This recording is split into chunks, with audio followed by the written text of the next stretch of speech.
Taste the Daily. Tiruvallur மாவட்டம் ஊத்துக்கோட்டையிலிருந்து பெரியபாளையம் செல்லும் வழித்தடத்தில் அரசு பேருந்தில் பள்ளி மாணவர்கள் படிக்கட்டில் தொங்கியபடி பயணம் செய்ததால் பயணிகள் அவதியடைந்தனர். ஊத்துக்கோட்டையிலிருந்து பெரியபாளையம் செல்லும் வழித்தடத்தில் விடிய அரசு போதிய பேருந்துகளை இயக்குவதில்லை என கூறப்படுகிறது. குறைவான பேருந்துகளை இயக்கப்படுவதால் பள்ளி மாணவர்கள் பேருந்தில் இடம் கிடைக்காமல் படியில் தொங்கியபடி பயணம் செய்ய வேண்டிய நிலை உள்ளது. எனவே போதிய பேருந்துகளை இயக்க ஸ்டாலின் அரசு நடவடிக்கை எடுக்க வேண்டும் என்ற கோரிக்கை எழுந்துள்ளது.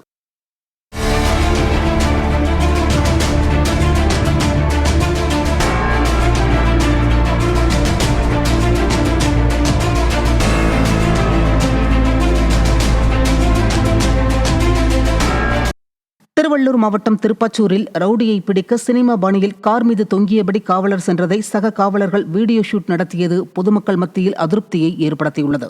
கொலை சம்பவத்தில் தொடர்புடைய குற்றவாளி அழகுராஜா என்பவரை பிடிக்க முடியாமல் கும்பகர்ண தூக்கத்தில் இருந்த விடியா ஸ்டாலின் அரசின் ஏவல் துறை தற்போது வரை அவரை பிடிப்பது போன்ற ஒரு நாடகத்தையும் வீடியோ ஷூட்டையும் நடத்தியுள்ளது. இதற்கு கடும் கண்டனங்களை தெரிவித்துள்ள பொதுமக்கள் கொலை, கொள்ளை, வழிப்பறி உள்ளிட்ட குற்ற சம்பவங்களை தடுக்க விடிய அரசின் காவல்துறை திறம்பட செயல்பட வேண்டும் என வலியுறுத்தியுள்ளனர்.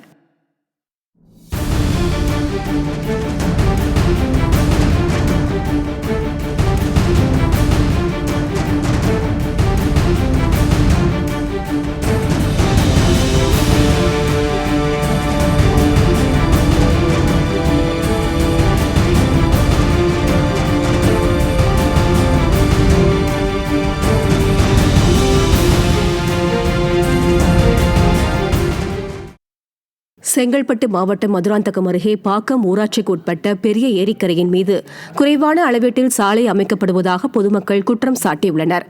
ஏரிக்கரையின் மீது தார் சாலை அமைக்கும் பணிகள் நடைபெற்று வருகின்றன. இந்நிலையில் 15 அடி அகலத்திற்கு சாலை அமைக்க மதிப்பீடு செய்யப்பட்ட நிலையில் 10 அடி அகலத்திற்கு சாலை அமைக்கப்பட்டு வருவதற்கு கண்டனம் தெரிவித்துள்ள அப்பகுதி மக்கள் மதிப்பீடு செய்யப்பட்ட அளவிலேயே சாலை அமைக்க நடவடிக்கை எடுக்க வேண்டும் என நிர்வாக திறனற்ற ஸ்டாலின் அரசை வலியுறுத்தியுள்ளனர். திருவாரூர் மாவட்டம் திருத்துறைப்பூண்டி அருகே கருகி வரும் குறுவை நெற்பயிரை காப்பாற்ற கூடுதல் தண்ணீர் திறக்க வலியுறுத்தி விவசாயிகள் சாலை மறியல் போராட்டம் நடத்தினர். சுமார் 2000 ஏக்கர் பரப்பளவில் விவசாயிகள் குறுவை நெல் சாகுபடியில் ஈடுபட்டுள்ள நிலையில் சால்வனாறு ஆற்றில் போதிய தண்ணீர் திறக்காத காரணத்தால் நெற்பயிர்கள் கருகும் அபாயம் ஏற்பட்டுள்ளது.